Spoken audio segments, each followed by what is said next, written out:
Oh, I got to tell it okay. Hang on a second. Okay, gotcha.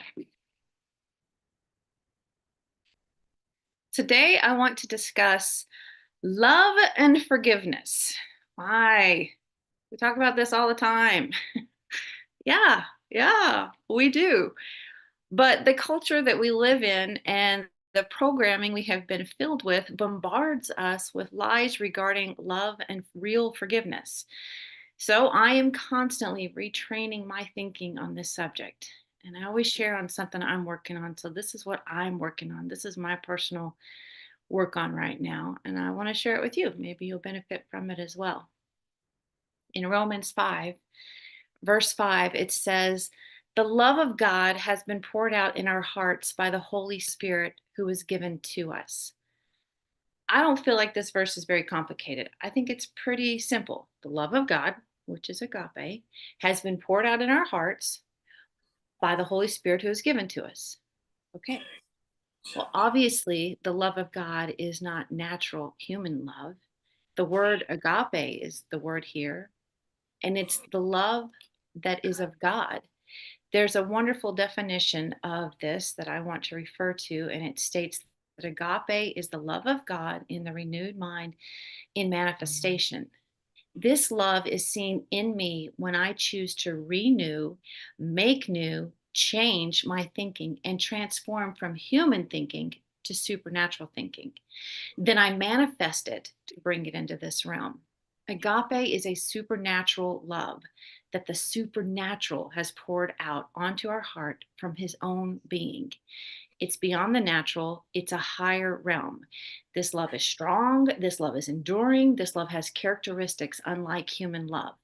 And one such characteristic I want to look at comes from 1 Corinthians 13. Now there's several characteristics in that chapter, but in verse 5, I just want to look at one sentence.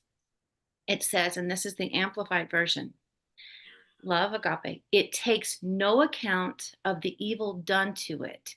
It pays no attention to a suffered wrong. Read that again. It takes no account of the evil done to it. It pays no attention to a suffered wrong. I don't know about you, but I know for me that there are times when I take things very personally. I take account of them. I even have a little scoreboard in the back of my mind where I mark these marks because I'm going to come back to that later. Keeping score, I give lots of time and attention to the wrong done to me. Sweet little old me, how dare they? But, if I'm in a renewed place in my heart where this love that Romans 5:5 has confirmed is poured into me, then the higher version of Kalyn, the one that is transformed, the one that is walking in the spirit, not the flesh, she can take no account and pay no attention to unkindness, ugliness, vengeance, hate, evil done. His love resides in a higher place than any human form and my human love. His love observes situations from above, not in the midst of them. Let's read it one more time. I'll read it one more time. It takes no account of the evil done to it. It pays no attention to suffered wrong. This is almost uncomprehendable to me. But God's love, that love that belongs to me, that love that is who He is, so pure and free that it, not me, can basically ignore wrongs done. This love is not an outside thing, it's an inside thing. It dwells deep within a heart that is rooted and grounded in love. It's a love that does not need from others because it is filled by God. It's one that does not seek validation from others because it's approved by God. It's one that is not a victim, but whose source is the source. It's one that does not justify itself because it's already been justified through Him. It's one that doesn't worry, one that doesn't doubt, one that doesn't fear, one that doesn't regret. This love releases things that hold, that bind, that squeeze, and still our joy. I have been given this kind of freedom in the love of God that's in me. Whew, what a gift. Yet, I sit here still working on forgiveness. Here I sit angry at the wrong done to me. Here I sit wanting to fight, get what's mine, wanting to yell or cry because someone or something has wronged me.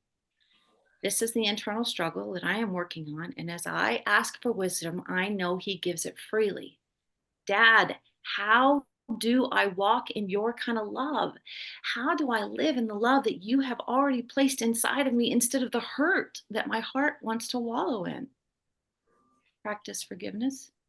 But I am a forgiving person. Do you remember the wrong done to you? Yeah? Then I hear him say again, practice forgiveness. How do we get good at anything? Practice. The thing about practice is we look pretty wobbly at first. It's really not comfortable. It's kind of agitating at times, but in practice is where we grow. In practice is where we learn. In practice is where we work out the unauthentic and get to the authentic. Song of Solomon has a cool verse. In Song of Solomon, chapter 2, verse 1, he writes, take us, the foxes, the little foxes that spoil the vines, for our vines have tender grapes. A fox is a little creature, only about 15 inches tall. It can't reach the grapes on the vine sometimes, so it has to get to the vine. It will slowly chew it until it breaks, and then the roots make the vine fall over. What Solomon is saying is get those little foxes, catch them, stop them, because after a while, those little guys can cause big damage. It's a great illustration of forgiveness. If I start practicing forgiveness in the little things, the little foxes, the waiter who doesn't do a good job, the driver who apparently missed driver's ed class, the little attitude someone gave me, the mailman who has lost my delivery again, the disappointment and an expectation that I put on someone. When I practice forgiving in the little things, then I can get better at the big things. When I practice paying no attention to wrongs done that are little and insignificant, then I'm going to protect my vine.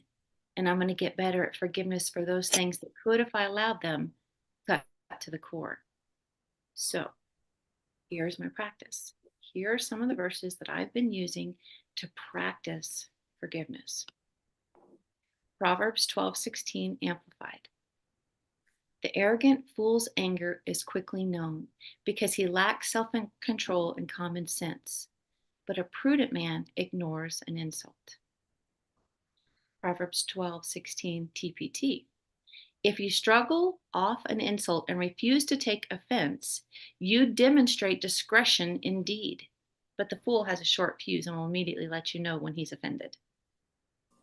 Matthew 5:44 TPT, the Passion Translation. However, I say to you, love your enemy, bless those who curse you, do something wonderful for the one who hates you, and respond to the very ones who persecute you for praying for them. Do I pray for them? I started. A friend of mine sent me a note about, hey, pray for your friends. And I was like, oh my God, she's right. So I started praying for my friends. And then I read this and I went, oh, I need to add those guys, those who are not my friends. Luke 23:34 says, then said Jesus, Father, forgive them, for they know not what they do. And departed his raiment and cast lots. If anyone had the right to hold on, it was him. Genesis 50:20. This is Joseph. And Joseph said to his brothers, you intended to harm me, but God intended it for good, to accomplish what it's now being done, the saving of many lives. With all this said, I have come to one conclusion in my own heart that maybe you see too. Forgiveness is confidence in God. But God. I have his love. It puts no energy into what others say or do to hurt me. Instead, it just keeps moving ahead. I have his love. I have forgiveness because it's confidence in God, confidence in He who supplies my all, confidence in His ability and willingness to be with me and for me in all of my ways, confidence that all things do work together for my good because I love my dad, confidence that He is at work within me and around me and through me and by me.